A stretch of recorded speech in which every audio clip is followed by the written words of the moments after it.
I sent out my birthday invites well in advance, only for my brother to announce his barbecue party on the same day. No one from my family showed up, not even my husband or daughter. As I cut the cake, my phone buzzed with a message. "Call me. Urgent." I looked at the screen and smiled. 18 missed calls. My mother's Facebook post appeared in my feed at 10:47 p.m., 3 hours after my birthday dinner should have ended. "Such a wonderful evening with Grant and the family. Wish our other daughter could have joined us to help coordinate things, but I'm sure she had her reasons. Family gatherings are the best." The phrase "help coordinate" made my hands tremble as I screenshot the post. Even on my own birthday, my function was management, not celebration. The 37 likes and 12 supportive comments from extended family members who had no idea what really happened felt like salt in an open wound. I set my phone face down on the nightstand and stared at the ceiling of my bedroom. David's side of the bed remained empty at nearly 11 o'clock. He was probably still at Grant's backyard barbecue, the spontaneous gathering that had somehow become more important than my 40th birthday celebration.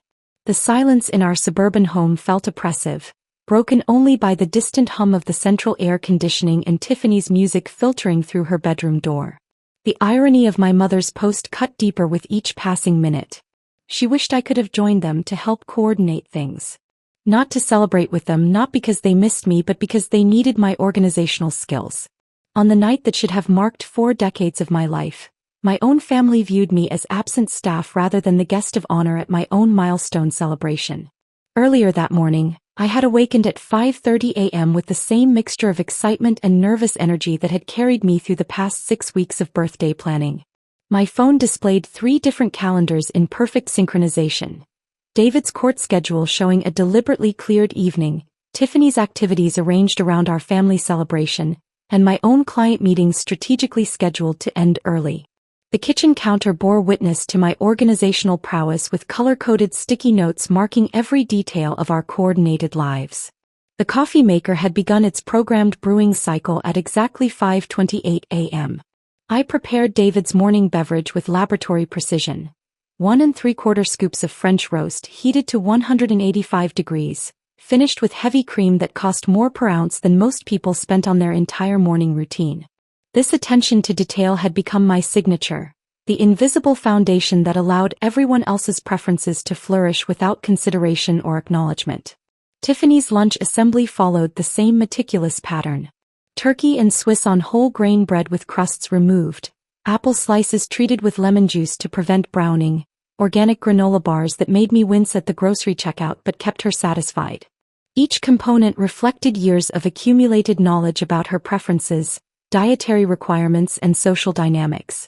The handwritten note tucked into her lunch bag's side pocket continued a tradition my own mother had maintained throughout my childhood, though I wondered if Tiffany appreciated these gestures or simply expected them as part of her daily routine. The Meridian Healthcare presentation materials spread across our breakfast table represented months of strategic planning. Hospital system rebranding required delicate balance between clinical authority and human approachability. Landing this account would constitute my largest professional victory to date, potentially transforming our family's financial trajectory. Yet as I reviewed the carefully crafted pitch, I recognized the familiar pattern of my achievements serving primarily as resources for other people's benefit rather than sources of personal recognition. Grant's morning crisis call had arrived at 7:15 a.m., precisely timed to coincide with my drive to Tiffany's school. His voice carried that familiar combination of panic and entitlement as he detailed his latest business catastrophe. The food truck venture had imploded overnight when his partner abandoned the operation with half the equipment, leaving Grant responsible for 15 angry customers who had paid deposits for catering services he could no longer provide. "I need help with the tax implications, customer refunds, maybe some damage control strategy," he explained, his tone assuming my availability for weekend emergency consultation. "You're so organized with this stuff, and I figured we could figure out a game plan." Tiffany rolled her eyes from the passenger seat, her expression perfectly capturing my internal response to Uncle Grant's predictable crisis management approach. At 15, she had witnessed sufficient iterations of his spectacular failures to recognize the established pattern. Grant created elaborate disasters that somehow became my responsibility to resolve while he moved forward to his next entrepreneurial adventure. I calculated the hours required to untangle his business failure while navigating through our neighborhood's morning traffic. Tax documentation, customer communication, legal consultation, financial restructuring. Probably 6 or 7 hours of work during a weekend I had reserved for finalizing my birthday celebration and preparing client presentations. Yet I heard myself responding with the same accommodating phrase I had used dozens of times over the past decade. I'll see what I can do. That evening, I had settled into my home office with Earl Grey tea and open design software to create invitations for my 40th birthday celebration. The milestone carried significance beyond simple chronological progression. 4 decades of life experience, 15 years building a successful marketing consultancy, 18 years of marriage to David, 16 years of dedicated motherhood. These accomplishments deserved recognition in an environment that reflected their importance. Bella Luna represented the perfect venue choice. David and I had celebrated our first anniversary at the intimate downtown wine bar, back when we believed perfect evenings could be orchestrated through careful planning rather than hoped for through circumstance. The establishment offered sophisticated atmosphere without pretension. Exposed brick walls, professionally curated lighting, extensive wine selection, and cuisine that impressed through quality rather than complexity. My guest list took shape with methodical precision.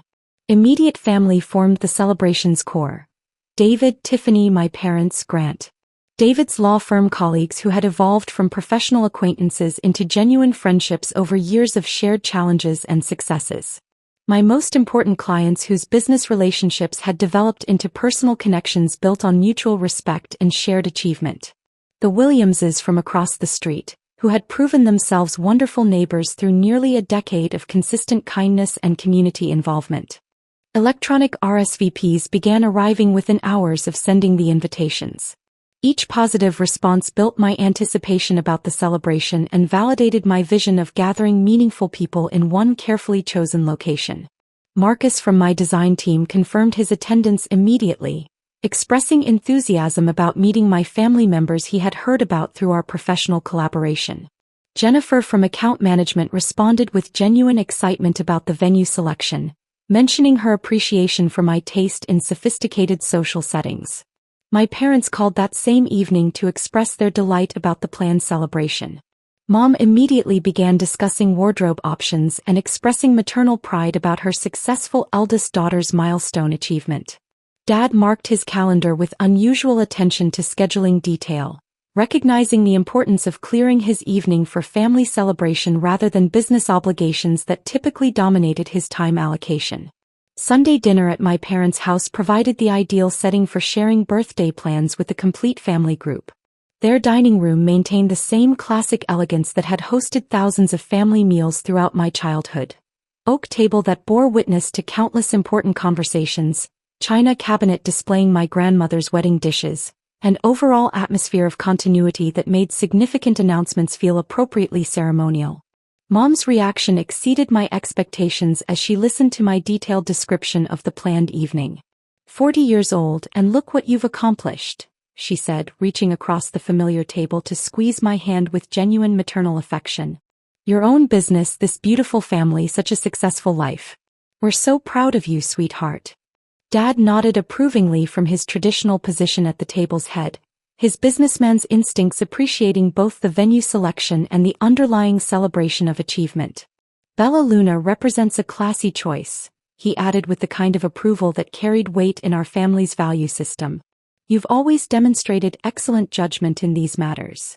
Grant appeared distracted throughout my presentation, scrolling through his smartphone with the casual disregard he had shown for family moments since adolescence.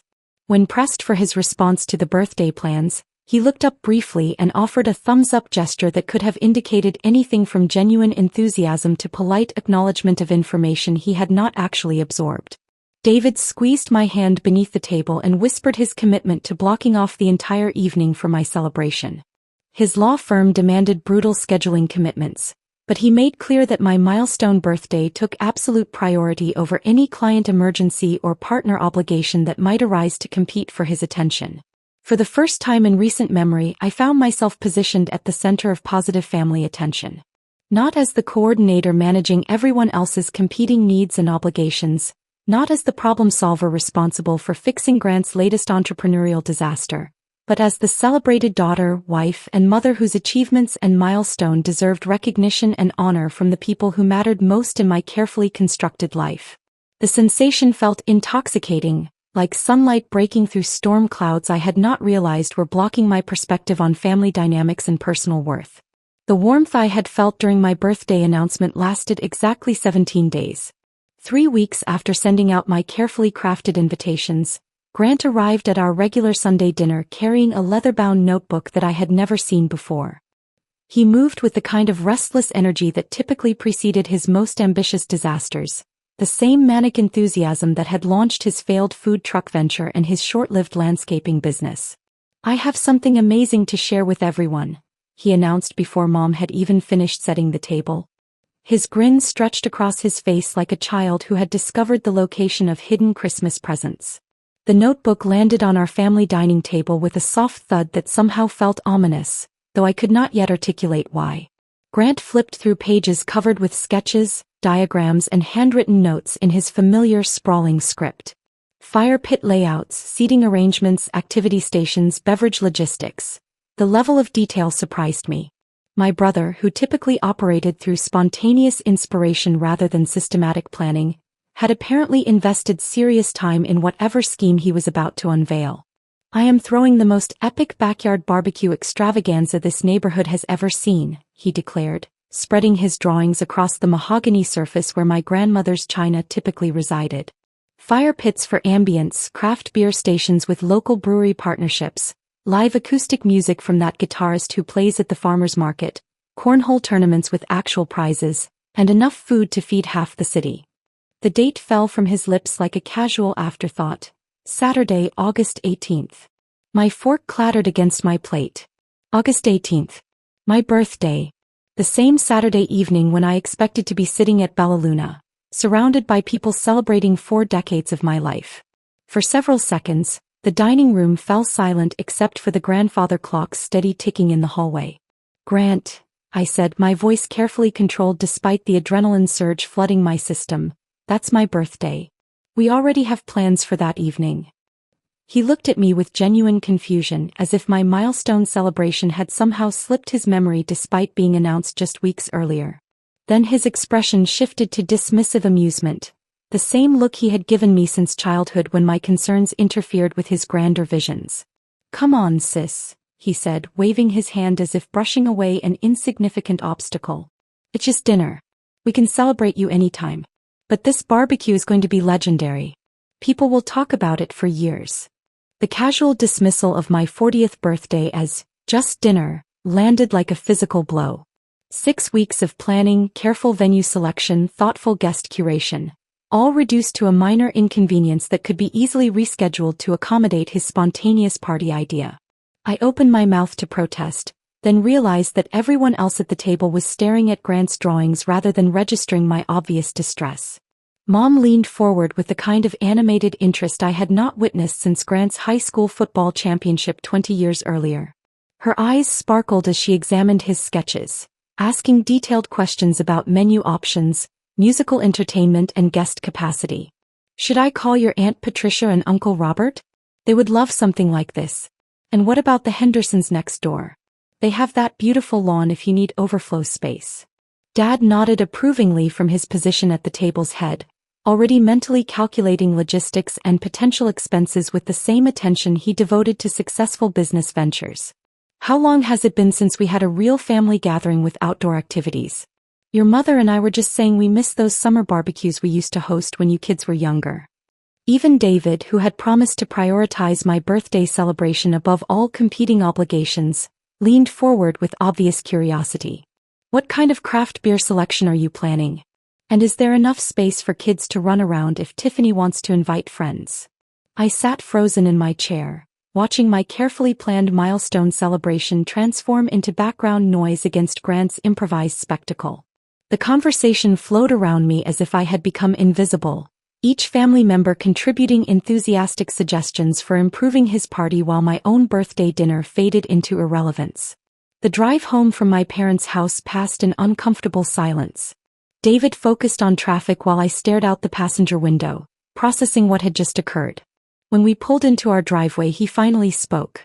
Grant's party does sound pretty fun, he said carefully, testing my reaction. Maybe we could do both events. Your dinner first, then swing by his place for dessert and socializing.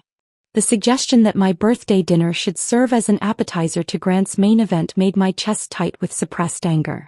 I managed a non-committal response and escaped to our bedroom, where I closed the door and sat on the edge of our king-sized bed, trying to understand why this felt like more than simple scheduling conflict. Later that evening, I overheard Tiffany's phone conversation with Emma through her bedroom door. Their teenage voices carried clearly through the thin walls, discussing weekend plans with the kind of excitement that only adolescents could generate about social gatherings. Uncle Grant's party is going to be absolutely amazing, Tiffany gushed. Fire pits, live music, actual activities instead of just sitting around. It will be so much better than some stuffy restaurant where we have to listen to boring adult conversations all night. Emma's response was muffled, but I caught enough words to understand she was asking about the timing conflict with my birthday celebration. Tiffany's reply came without hesitation or apparent concern for my feelings. Oh, that's the same night as Mom's dinner thing, but she'll understand. He always does. Mom's really flexible about stuff like this, and Uncle Grant's party will be way more fun anyway. The casual dismissal of my feelings, delivered in my own daughter's voice, cut deeper than Grant's original announcement had. Tiffany expected me to accommodate everyone else's preferences because that was my established pattern. The reliable coordinator who adjusted her own needs to facilitate other people's happiness. The understanding mother who smiled through disappointment to maintain family harmony. I retreated to my home office and opened my laptop, intending to work on client presentations as a distraction from the evening's developments. Instead, I found an email from my assistant that made my situation more complicated. 3 of my biggest clients had apparently heard about Grant's party through mutual business acquaintances and were asking whether it would be awkward to attend both events or if they should choose one. The Meridian Healthcare account director had mentioned feeling caught in an uncomfortable social dilemma.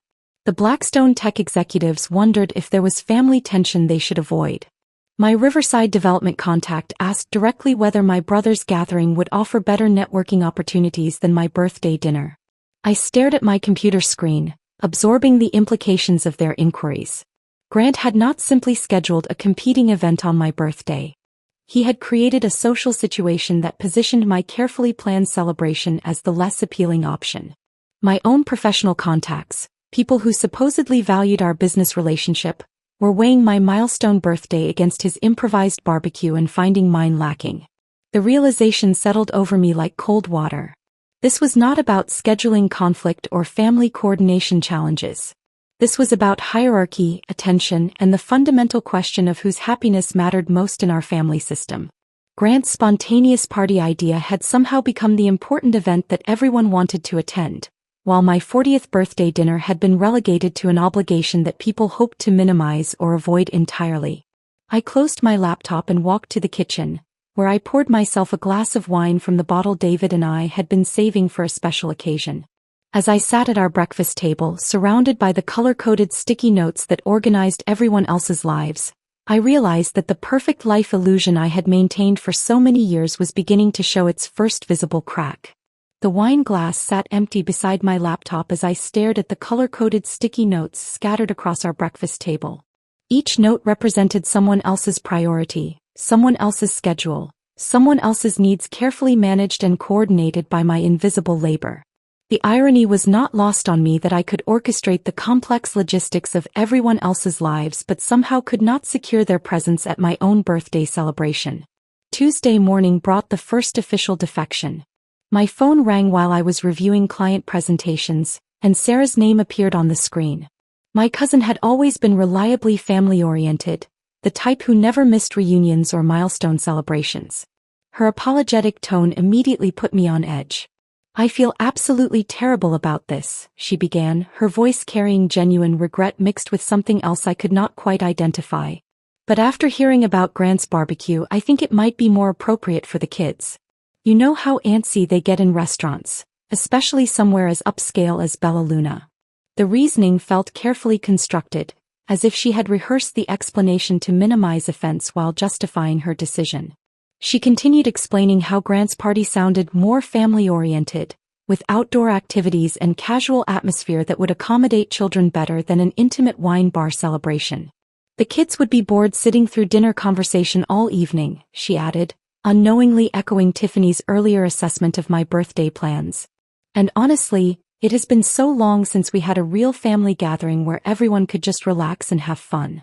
I managed to respond graciously, thanking her for letting me know and expressing understanding about her children's needs. After ending the call, I sat at my kitchen counter absorbing the implications of her defection. Sarah had not simply chosen Grant's party over mine. She had framed my milestone birthday celebration as the inferior option for genuine family bonding. Wednesday brought 2 more cancellations via email. David's law partners, colleagues I had carefully included in my guest list based on years of professional social interaction, sent regrets mentioning prior commitments that had somehow materialized since Grant's announcement. The timing seemed suspiciously convenient, though their messages maintained appropriate politeness about schedule conflicts and disappointment about missing the celebration. Each cancellation felt like erosion of my social foundation.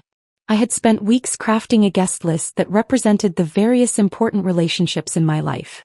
Professional colleagues who had become friends, family members who supposedly valued our connections, neighbors who had shared years of community interaction. Watching these carefully cultivated relationships crumble under pressure from Grant's competing event revealed something unsettling about their actual depth and commitment. Wednesday evening brought a different kind of betrayal. I discovered David researching Grant's venue location on his laptop. Street view images of the neighborhood displayed across the screen along with driving directions and parking information. When I asked about his internet browsing, he minimized the window with casual dismissiveness. Just curious about his setup, David explained, his tone suggesting innocuous interest rather than active planning. Grant always goes overboard with these things. I wanted to see what kind of space he is working with. The explanation felt insufficient given the detailed research he had apparently conducted. When I pressed him about our evening plans and his commitment to my birthday dinner, his response carried diplomatic careful that set off internal alarm bells. Of course I will be at your dinner, honey. That goes without saying. I am just trying to understand the logistics if we wanted to stop by Grant's place afterward for dessert or socializing. The suggestion that my birthday dinner should serve as a brief prelude to his brother's main event made my stomach contract with suppressed anger. David was hedging his bets, preparing contingency plans in case my celebration looked like social failure compared to Grant's spectacle. My own husband was already planning our exit strategy from my own birthday party. Thursday's weekly shopping trip with my mother revealed another layer of painful truth. As we navigated the grocery store aisles, she mentioned with casual excitement that she had already purchased a new outfit for Grant's party. A flowing sundress in cheerful floral print, perfect for outdoor summer gatherings and the kind of relaxed social atmosphere he was promising. It will be so nice to wear something comfortable for a change, she said, examining produce with the same attention she devoted to fashion decisions. These formal restaurant dinners always make me feel like I need to dress up and watch my posture all evening. When I asked about her plans for my birthday celebration, confusion flickered across her face for several seconds, as if she had forgotten about the prior commitment entirely. Then recognition dawned with uncomfortable clarity. "Oh, I am sure I have something in my closet that will work for both events," she replied, already moving on to examine tomatoes with renewed interest. "Maybe that navy blazer I wore to your father's company dinner last year." The assumption embedded in her response crystallized everything I had been dreading. My mother had already decided she would attend both celebrations, but Grant's party held primary importance worthy of new clothing and excited anticipation. My milestone birthday warranted whatever leftover outfit might be appropriate for brief appearance before the real festivities began. Friday night brought the final confirmation of my worst fears. David suggested we arrange a family meeting to coordinate schedules and logistics for both events. Grant arrived at our house carrying the same leather notebook that had started this nightmare, now filled with additional pages of detailed planning and organizational charts. He spread his timeline across our dining room table with the confidence of someone presenting a successful business proposal. The schedule showed how people could attend my dinner from 7 to 8:30. Allowing sufficient time to migrate to his party for what he described as the real fun. He had calculated driving times between venues, researched parking availability near both locations, and even developed contingency plans for weather-related complications. This way everyone gets the best of both worlds, Grant explained, his tone suggesting he was solving a complex logistical challenge rather than dismantling my birthday celebration. Dinner provides the elegant family time, then we transition to the party for music, activities, and real socializing. He had mapped out the evening with military precision, transforming my carefully planned milestone celebration into an appetizer course preceding his main event. Every detail of his presentation demonstrated hours of preparation and strategic thinking, the same energy and attention he had never invested in my birthday despite 6 weeks of advance notice. Sitting at my own dining room table, listening to my brother redesign my 40th birthday as a brief intermission in his social spectacular, I finally understood the complete scope of my defeat. This was not about scheduling conflict or family coordination challenges. Grant had systematically positioned himself as the primary social attraction while reducing my milestone celebration to an obligation people hoped to minimize. The realization settled over me with terrible clarity. I had already lost this battle before it had truly begun. My family had chosen their preferred celebration, and my birthday dinner had become nothing more than a preliminary event they would endure before attending the gathering they actually wanted to experience. The silence in our house stretched through the afternoon like a physical presence. I sat in my home office reviewing final details for the evening that no longer felt like a celebration but rather an ordeal I would somehow need to endure. The guest confirmations I had collected over recent weeks now seemed like cruel artifacts from a more optimistic time when I believed my 40th birthday would actually matter to the people who supposedly loved me most. David had departed at 5 o'clock with a canvas tote bag filled with tools and supplies, claiming Grant needed assistance with party setup logistics. His promise to arrive at Bella Luna by 7 sharp felt hollow, delivered with the distracted tone of someone whose attention was already elsewhere. He kissed my forehead absently, the same gesture he might have given while leaving for any routine appointment, and disappeared into the garage without looking back.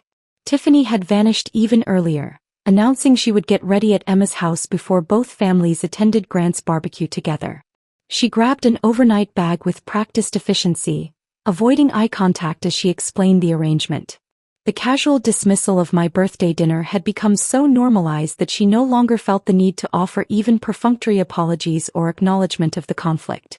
Standing alone in my bedroom at 6 o'clock, I faced the mirror and began applying makeup with hands that trembled despite my efforts at composure. The black dress I had chosen weeks earlier hung on the closet door, elegant fabric that had once excited me about the evening ahead. Now it resembled armor for a battle I had already lost, formal wear for a funeral where I would be both mourner and deceased.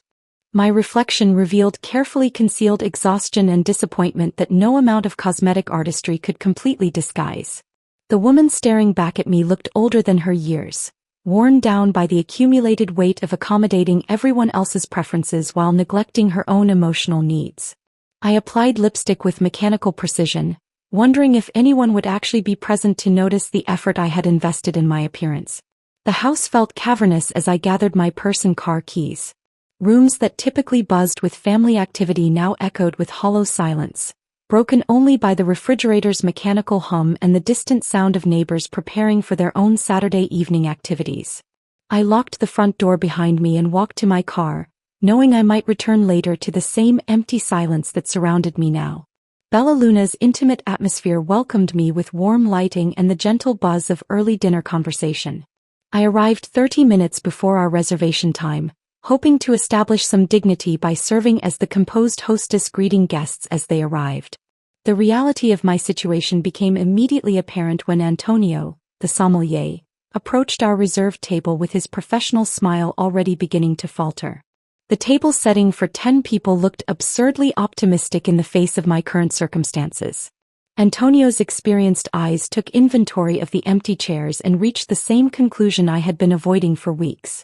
Without being asked, he quietly began removing place settings with the practiced discretion of someone who had witnessed similar social disappointments before. "Perhaps we should start with a more intimate arrangement," he suggested diplomatically, reducing the table to 2 remaining settings. Additional places can be added as guests arrive throughout the evening. When I explained that people might still appear despite their absence, Antonio's gentle nod carried the weight of professional experience with disappointed expectations. He had clearly observed enough failed celebrations to recognize the signs of abandonment disguised as scheduling complications. His kindness made the situation more painful rather than less. The tiramisu cake sat displayed on the restaurant's dessert counter, for layers of mascarpone perfection that had cost more than most people's weekly grocery budget.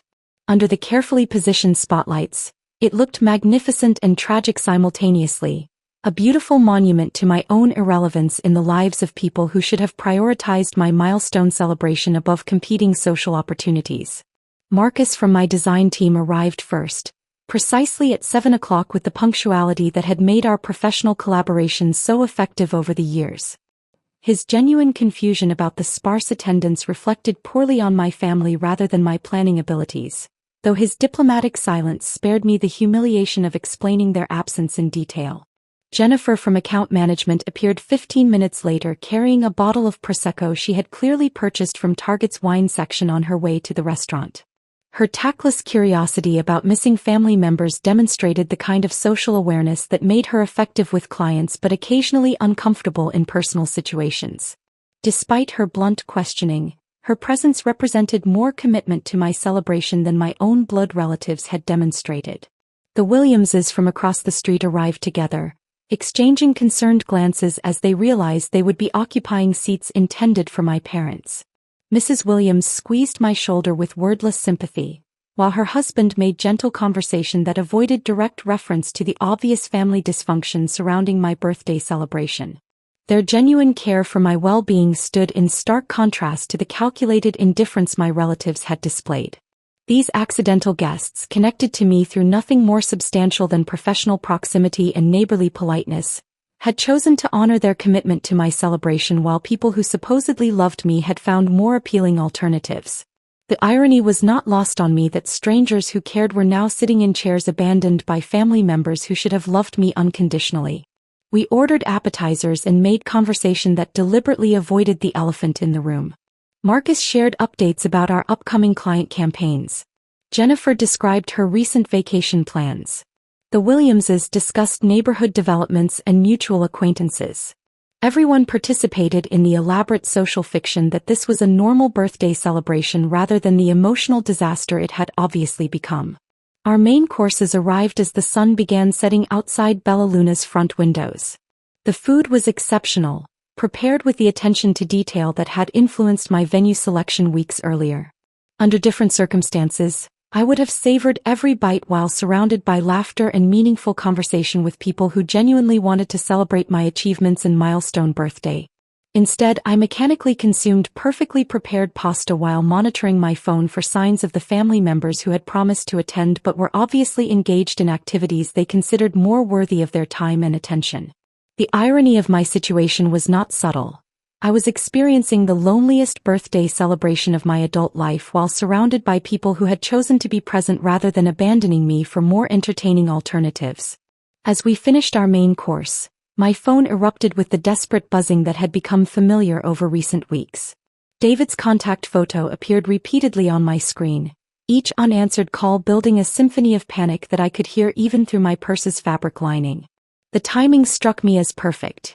Exactly the moment when his loyalty to Grant's party had presumably collapsed into crisis management requiring my immediate attention and problem-solving abilities. Instead of answering, I raised my wine glass toward my unexpected celebration companions and smiled with a freedom that surprised me with its genuineness. For the first time in years, I was choosing my own priorities over someone else's emergency.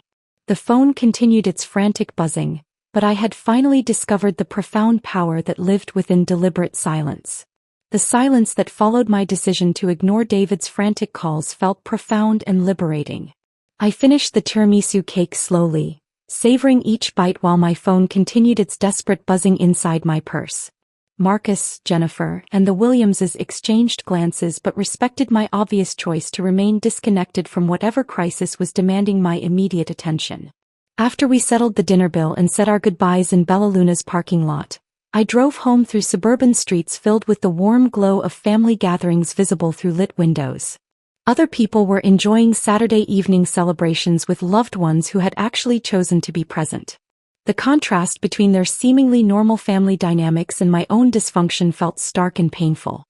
Our house remained empty when I arrived, just as hollow and echoing as it had been when I left. David's absence spoke volumes about his priorities and commitment to our marriage.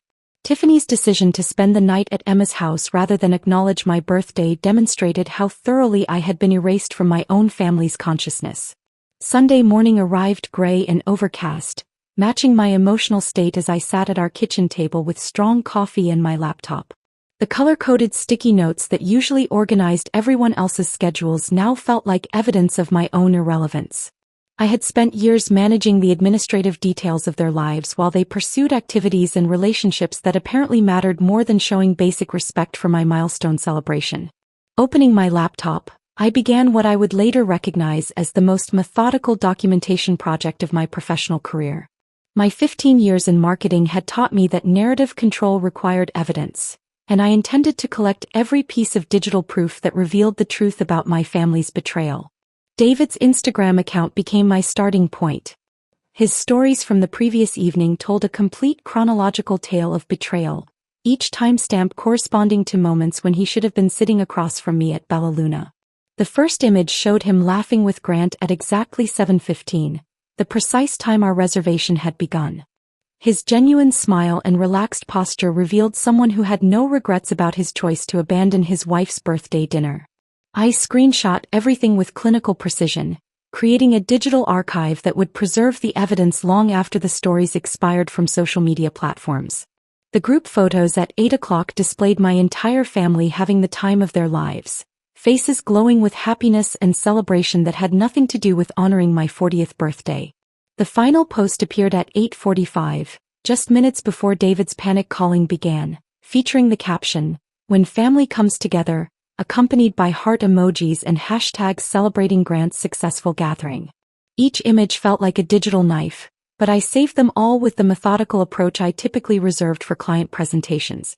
This documentation would serve purposes I had not yet fully articulated, but instinctively understood would become important in ways that extended beyond simple record-keeping. The voicemail analysis required more time and attention to detail. David had left 18 separate messages between 8:30 and 11:45, creating an audio documentary of consequences meeting entitlement in real time. I transcribed key phrases from each recording, noting the evolution of his tone and priorities as Grant's party apparently dissolved into crisis. The first messages carried casual dismissal disguised as inclusion. "Grant's party is absolutely amazing, you should see this setup. And wish you were here to experience this with us," suggested someone who believed I should feel grateful for being informed about the superior celebration I had missed while sitting alone at my own birthday dinner. By message 7, concern had replaced casual updates. "The catering truck just broke down and Grant's having a complete meltdown," revealed the first signs of trouble in paradise. Messages 9 through 12 documented escalating panic as the party's infrastructure collapsed and guests began questioning the evening's organization and planning. The final voicemails captured pure desperation. "Everyone's looking at me like I should know how to fix this," and "Grant keeps asking where you are and why you're not answering your phone," demonstrated how quickly my family's dismissal had transformed into urgent need for my problem-solving abilities. The irony was perfect. They had abandoned my celebration for Grant's superior gathering, then expected me to rescue them when his event failed to meet expectations. I organized these audio files by timestamp, creating what would become my favorite evidence of karmic justice. The complete arc from dismissive celebration to panicked crisis management told a story more compelling than any angry confrontation could have achieved. My mother's Facebook activity provided additional documentation that revealed family dynamics with brutal clarity. Her post from the previous evening had appeared while I was driving home from my solitary birthday dinner, the timing suggesting she had prioritized social media documentation over any concern about my absence from Grant's gathering. "Such a wonderful evening with Grant and the family," she had written, accompanied by photos showing everyone except me enjoying outdoor festivities. "Wish our other daughter could have joined us to help coordinate things, but I'm sure she had her reasons. Family gatherings are the best." The phrase "help coordinate" crystallized everything I had suspected about my role in family dynamics. Even on my own birthday, even after choosing Grant's party over my milestone celebration, my mother viewed my absence primarily as a missed opportunity for event management assistance. I existed as family staff rather than beloved daughter deserving celebration and recognition. I printed the post, highlighted the key phrases that revealed these dynamics, and added the document to a growing folder labeled Documentation on my laptop. The evidence was speaking louder than any emotional confrontation ever could, creating an objective record of patterns I had been experiencing subjectively for years. Tiffany's TikTok account provided unexpected additional evidence of the collective betrayal. Her stories from Grant's party showed everyone laughing, dancing, and engaging in activities that looked genuinely fun and celebratory.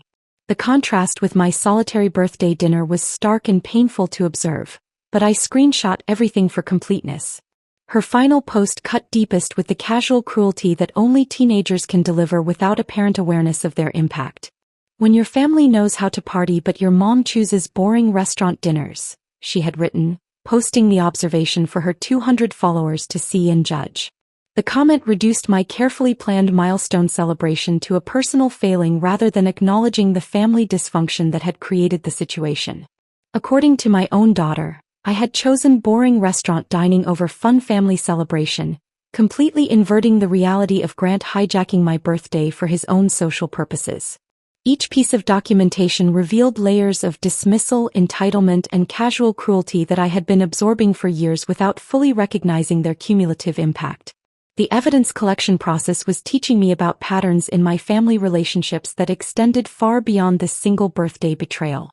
As I organized files and highlighted key phrases, I began to understand that this documentation served purposes beyond simple record-keeping. The evidence was revealing truths about my family's fundamental attitudes toward my worth and importance that would inform every interaction moving forward. The morning light filtered through our kitchen windows as I completed my digital archaeology project, creating comprehensive documentation of the previous evening's betrayal with the same thoroughness I typically reserved for major client campaigns. The folder on my laptop contained enough evidence to support a compelling narrative, but documentation alone would not address the fundamental problem I faced. My family had demonstrated their priorities with devastating clarity, and no amount of emotional appeals or confrontational discussions would change their established patterns of behavior. What I required was a different approach entirely, one that leveraged my professional expertise and network relationships to create consequences that matched their actions. Monday morning brought the Meridian Healthcare contract finalization meeting, a milestone that should have generated celebration and recognition from my family members. Instead, I sat alone in my home office reviewing presentation materials while David prepared for his day at the law firm without acknowledging my professional achievement. The contrast between my business success and personal isolation crystallized my understanding of how thoroughly my accomplishments had been minimized within our household dynamics. The healthcare executives I met with that morning treated me with the respect and attention that had been absent from my birthday celebration. They valued my strategic insights, appreciated my creative vision, and recognized my expertise in ways my own family had never demonstrated. During our discussion of brand positioning and market penetration strategies, I began to understand that my professional network represented something more valuable than simple business relationships. These connections extended far beyond individual client interactions. The Meridian Healthcare administrators knew medical journalists who covered industry trends and community developments. The hospital system's board members included influential local business leaders who shaped public opinion through their various civic involvements. My work with their rebranding campaign had provided access to decision-makers who understood reputation management and narrative control at levels my family could never comprehend. The Blackstone tech executives I had been consulting with possessed similar network advantages. Their startup environment connected them to venture capital firms that specialized in reputation analysis and risk assessment. These professionals evaluated businesses and individuals based on documented performance patterns, exactly the kind of objective scrutiny that would reveal uncomfortable truths about Grant's consistent failures and my family's enabling behaviors. Rather than plotting elaborate revenge schemes, I simply began nurturing these professional relationships with the same attention and care I had previously devoted to managing my family's logistics. The difference was remarkable. These business contacts responded to my efforts with genuine appreciation, reciprocal support, and meaningful collaboration that enhanced both our professional goals and personal satisfaction. Tuesday brought the first test of my new strategic approach. David approached me during breakfast with his familiar assumption that I would coordinate Tiffany's summer activity schedule, manage her transportation needs, and resolve conflicts between competing commitments. His casual expectation that I would handle these administrative details without question or compensation reflected years of established patterns. "I need you to work out the logistics for Tiffany's soccer camp and her art classes," he explained while reviewing his own calendar on his phone. "The schedules overlap, and someone needs to figure out carpooling arrangements with the other parents." My response surprised both of us with its professional politeness and complete unavailability. "I'm afraid I'm completely buried in client presentations this week," I replied, not looking up from my laptop where I was genuinely reviewing materials for upcoming business meetings. "The Meridian Healthcare campaign requires my full attention, and I simply cannot take on additional projects right now." David's expression shifted from casual expectation to confused frustration, but he could hardly argue with my professional obligations or accuse me of being unreasonable. I was simply a successful consultant with demanding clients who required my expertise and attention. Grant's predictable crisis call arrived Wednesday afternoon, right on schedule with his established pattern of creating problems that somehow became my responsibility to resolve. His food truck business had generated additional complications involving tax obligations, customer complaints, and vendor disputes that required immediate attention from someone with organizational skills and business experience. "I really need your help with this mess," he explained, his voice carrying the familiar mixture of panic and entitlement that had characterized our interactions for decades. "You're so good at figuring out complex situations, and I'm completely overwhelmed by all these legal and financial details." My response maintained the same professional courtesy I would extend to any business acquaintance requesting services outside my availability.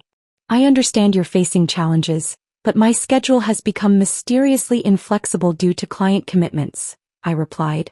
"Perhaps you could consult with a professional accountant or business attorney who specializes in these areas." The suggestion that he should pay for expertise rather than expecting free family labor clearly hadn't occurred to him, but my unavailability was presented as circumstantial rather than personal, making it impossible for him to accuse me of being petty or vindictive. Thursday's call from my mother followed the same predictable pattern. She needed someone to organize the family's 4th of July gathering, coordinate menu planning, manage invitation logistics, and ensure that all the administrative details were properly handled.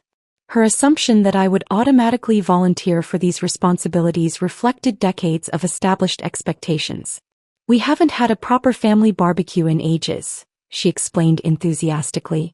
"I was thinking you could handle the planning since you're so organized and everyone always enjoys the events you coordinate." Work emergencies materialized like magic as I explained my complete unavailability for voluntary event planning. Client deadlines, presentation preparations, and business development activities had consumed my schedule entirely, leaving no capacity for family logistics management. Each refusal was delivered with professional politeness and legitimate business justifications that made accusations of selfishness impossible. I wasn't being difficult or uncooperative. I was simply a successful marketing consultant whose professional obligations took priority over volunteer family coordination. Through casual social media monitoring and strategic conversations with mutual acquaintances, I began gathering intelligence about Grant's next grand gesture. The pattern was becoming predictable. Having successfully hijacked my 40th birthday celebration, he was planning another massive event that would position him as the family's primary social coordinator and attention magnet. Sunset Ridge Country Club had been reserved for Saturday, August 22nd, exactly 1 year and 4 weeks after his original birthday sabotage. Professional catering, live band, children's activity stations, and enough premium alcohol to ensure memorable social media documentation. The scale and expense suggested he was planning to outdo his previous party success with an even more elaborate celebration. The family group chat exploded with excitement about Grant's legendary family celebration. Mom posted multiple messages expressing her enthusiasm about the venue selection and asking detailed questions about dress codes and gift expectations. Dad mentioned clearing his calendar well in advance to ensure full participation. Even Tiffany contributed fire emojis and excited comments about bringing friends to experience Uncle Grant's superior party planning abilities. I read their digital enthusiasm with cold satisfaction, understanding exactly how this story would conclude. Grant's pattern of financial irresponsibility and poor planning would inevitably create problems that someone else would be expected to resolve. This time, however, that someone would not be me. My evenings were spent creating a comprehensive dossier documenting Grant's established patterns of family manipulation and financial irresponsibility. 3 failed businesses, each requiring family bailout assistance and creating financial obligations for relatives who had been guilted into providing support. His history of hijacking other people's celebrations and important moments to serve his own attention-seeking purposes. The documented evidence revealed how consistently the family chose Grant's drama over my genuine achievements, prioritizing his emotional needs while dismissing my professional successes and personal milestones. This research project was expanding beyond simple birthday revenge into comprehensive exposure of toxic family dynamics that had shaped our relationships for decades. The documentation process was teaching me about patterns I had been experiencing subjectively but had never analyzed with objective professional scrutiny. Grant's behaviors followed predictable cycles that created chaos requiring outside intervention, positioned him as both victim and hero, and consistently redirected family attention and resources toward his perceived needs while minimizing everyone else's legitimate accomplishments. This wasn't about birthday revenge anymore. The evidence I was assembling would expose a lifetime of manipulative family dynamics with the same professional-grade documentation I typically reserved for major client campaigns. The truth was more damaging than any emotional confrontation could achieve, and I intended to present it with the strategic precision that had made my marketing consultancy successful. The comprehensive dossier I had assembled represented months of strategic preparation disguised as routine professional activity. Every documented pattern, every screenshot, every audio file had been organized with the systematic approach that had made my marketing consultancy successful. The evidence revealed a clear narrative of family dysfunction that extended far beyond simple birthday conflicts, and I intended to present this story with the same precision I typically reserved for major client campaigns. Friday morning arrived with unusual clarity and purpose. I sat in my home office at precisely 8 o'clock. Reviewing the final details of what would become the most important communication strategy of my personal life. The email composition required careful attention to tone, timing, and distribution methodology. This was not an emotional outburst or vindictive rant, but rather a professional presentation of documented facts that would allow recipients to draw their own conclusions about the Harrison family dynamics. The subject line required particular consideration. Context for upcoming family event. Struck the appropriate balance between informative and intriguing, suggesting important information without appearing sensational or inflammatory. The message recipients would understand they were receiving background details that might influence their decision to attend Grant's Country Club celebration. The email body began with a brief explanation of my purpose in sharing this information.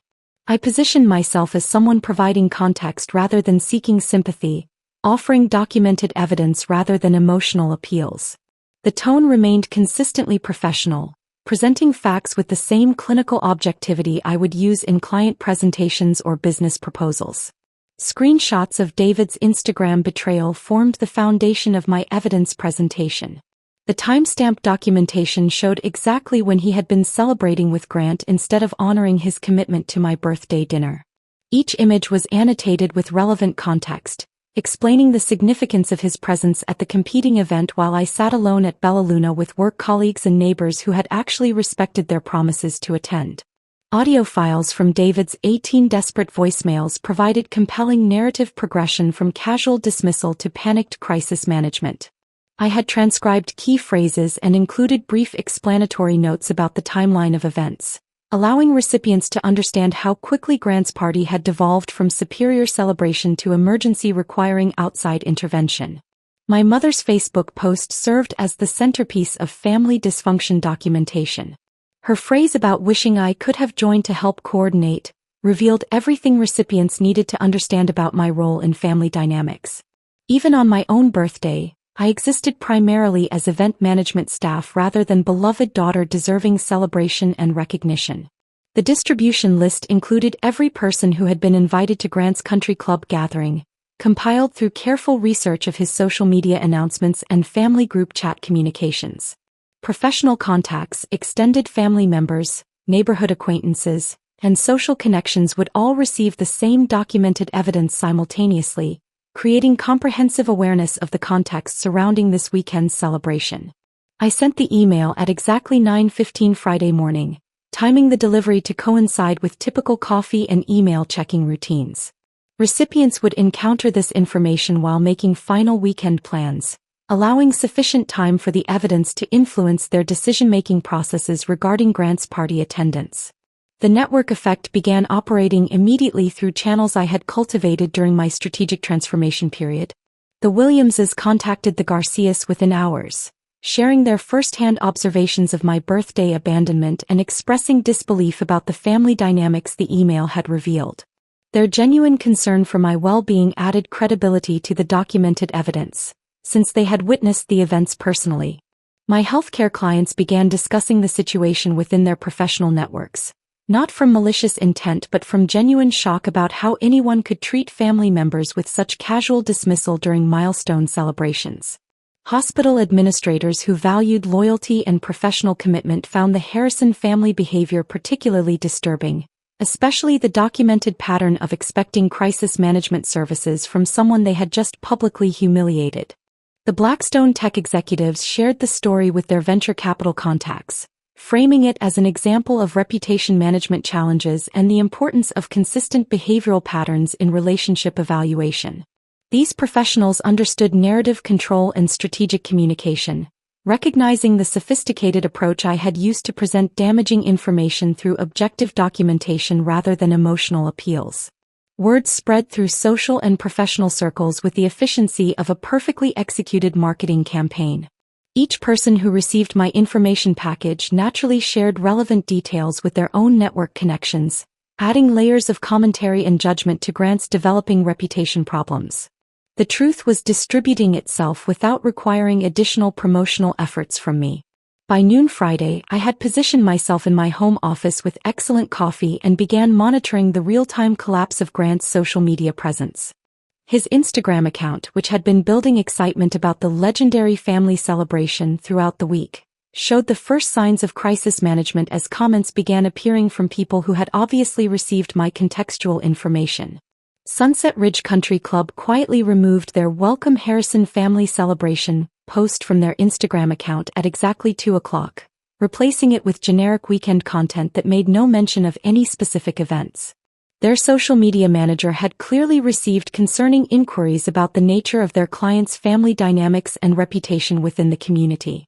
Grant's personal social media transformation provided the most satisfying evidence of my strategy's effectiveness.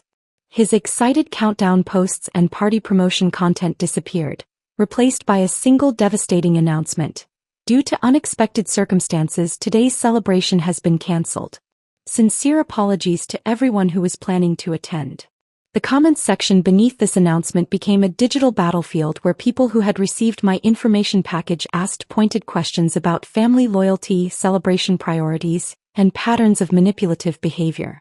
Grant's attempt to position the cancellation as unexpected circumstances rather than consequences of documented actions generated particular criticism from recipients who understood the actual context.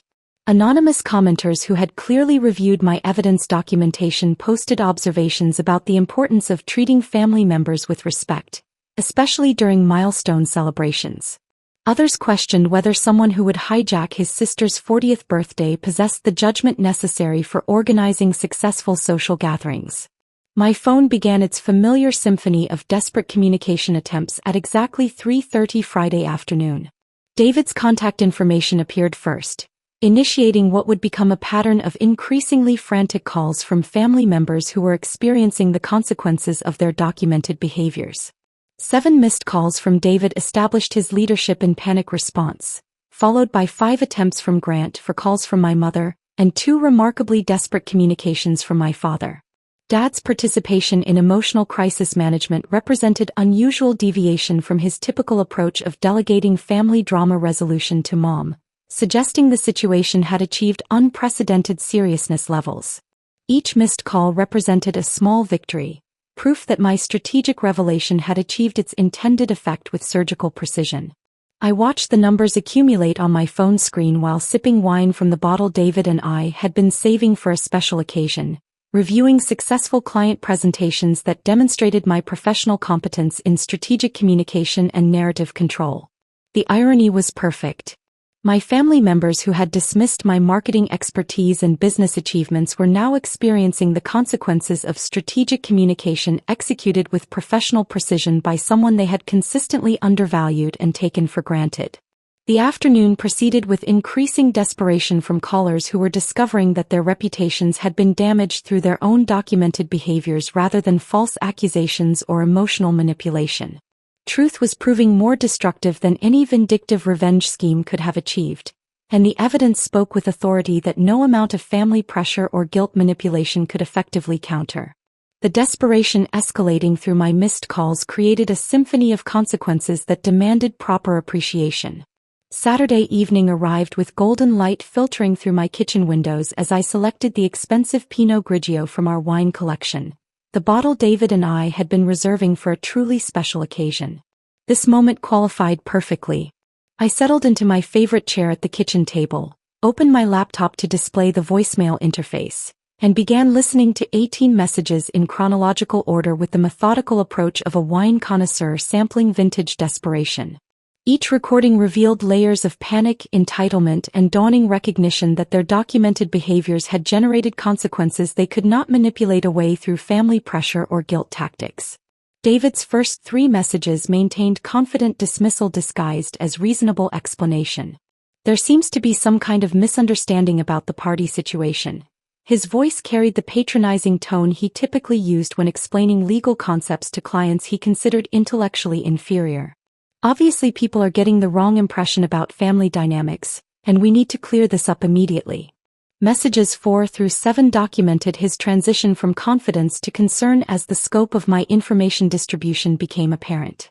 Half the people on Grant's guest list are asking uncomfortable questions about our marriage and family relationships, he admitted, his lawyer's training failing to provide adequate damage control strategies for documented evidence of his own betrayal. The middle recordings captured barely controlled frustration as David realized that his professional reputation might suffer collateral damage from family dysfunction exposure. My law partners are hearing stories about how I abandoned my wife's birthday dinner, he explained with rising panic. This could affect my standing at the firm if clients start questioning my reliability and judgment. Grant's messages provided more direct entertainment value, lacking David's legal training in diplomatic language construction. His first recording opened with profanity-laced accusations about sabotage and family betrayal, apparently unaware that his own documented behaviors had created the situation requiring explanation. "What the hell did you do to my party?" Grant demanded, his voice carrying the familiar combination of rage and victimhood that had characterized our relationship since childhood. Half the guest list just canceled, and Sunset Ridge is asking questions about deposit refunds because people are calling them directly about some kind of family scandal. His subsequent messages revealed the financial implications of reputation damage in real time. The country club required full payment regardless of cancellation circumstances. The catering company demanded compensation for last-minute changes. The live band expected their contracted fee despite event cancellation. Grant's elaborate celebration had transformed into an expensive lesson about consequences meeting poor planning and documented irresponsibility. My mother's voicemails provided the most psychologically revealing content, demonstrating how someone who had never faced social consequences for favoritism processed public exposure of her documented behaviors. Her first message opened with confused hurt rather than acknowledgement of wrongdoing. "I don't understand why you would share private family matters with people outside our circle," she explained, her voice trembling with genuine bewilderment. Families should handle these situations internally instead of airing personal conflicts in public forums. The progression through her remaining messages showed dawning recognition that her Facebook post about wishing I could have joined Grant's party, to help coordinate, had revealed family dynamics she had never intended to expose publicly. The phrase that seemed innocuous within our established pattern looked damaging when viewed by people outside our dysfunction system. Her final voicemail captured complete emotional breakdown as social consequences materialized in ways she had never experienced. "I'm locked in the bathroom crying because I can't face the neighbors," she sobbed. Mrs. Patterson called asking if it was true that we abandoned your birthday dinner, and I didn't know how to explain without making everything sound worse. The satisfaction of hearing my mother finally face accountability for decades of favoritism felt more profound than any birthday celebration could have provided. Her tears represented recognition that actions carried consequences beyond our family's protective bubble of enablement and denial. Dad's two messages stood out for their unprecedented emotional content, considering his typical delegation of family crisis management to Mom's expertise. His voice carried bewilderment that his business reputation might suffer from association with documented family dysfunction. Your mother is inconsolable and I'm getting calls from colleagues asking about family stability, he explained with unusual vulnerability. I never realized how our family decisions might look to outsiders who don't understand the complete context of sibling relationships and celebration coordination. By message 15, the voicemails had devolved into desperate pleas for crisis management assistance from the same family members who had dismissed my birthday celebration as inconsequential obligation. They needed my organizational skills, my professional expertise, my strategic thinking to resolve problems created by their own documented choices to prioritize Grant's drama over my milestone achievement. As sunset painted my kitchen walls with warm light, I finished listening to David's 18th and final voicemail, delivered with the exhausted desperation of someone who had finally grasped the scope of consequences his actions had generated. The phone remained silent afterward, no longer buzzing with urgent demands for my attention and problem-solving capabilities. I retrieved the leftover tiramisu cake from my refrigerator, the same dessert that had sat untouched during my solitary birthday celebration at Bella Luna weeks earlier. Each bite carried symbolic significance as I reclaimed the sweetness that had been denied during my actual milestone birthday while my family chose Grant's competing entertainment over honoring my 40 years of life and achievement. The quiet in my house felt profound and healing, broken only by the sound of my own satisfied breathing and the distant hum of suburban evening activities. For the first time in decades, I experienced complete freedom from family obligations, crisis management expectations, and the exhausting emotional labor of coordinating everyone else's happiness while neglecting my own dignity and self-respect. The following weeks revealed the true power of strategic absence applied with professional consistency. When David requested coordination of Tiffany's school activities, I remained buried in client presentations for my rapidly expanding business. The Meridian Healthcare campaign had evolved into a comprehensive rebranding partnership that required my complete professional attention and creative energy. Grant's desperate calls for assistance with loan applications and financial damage control met my permanently inflexible schedule. The fiscal consequences of his canceled party had apparently created serious problems requiring professional consultation that he could no longer expect to receive as free family charity work. My mother's suggestions about organizing annual family reunion logistics encountered work obligations that materialized like protective shields around my time and energy.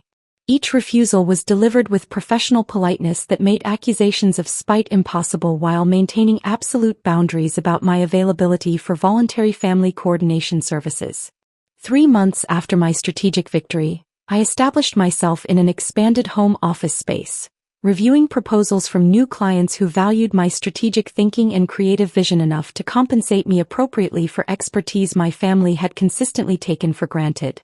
Blackstone Tech had requested leadership of their entire digital marketing strategy, recognizing abilities that my relatives had never bothered to acknowledge or appreciate.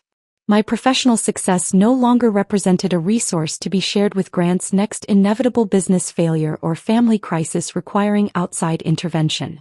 The marketing consultancy I had built through competence and dedication belonged entirely to me, defended through boundaries I should have established decades earlier but had finally learned to maintain through documented evidence of their necessity.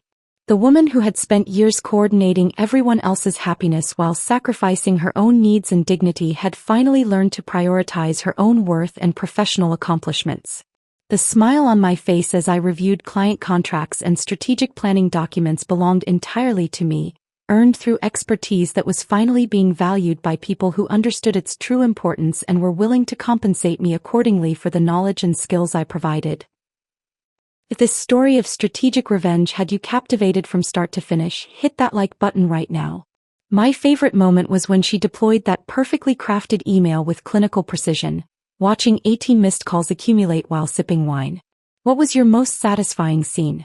Share your thoughts in the comments below. Want more compelling stories of justice and transformation? Subscribe and hit that notification bell so you never miss our latest uploads.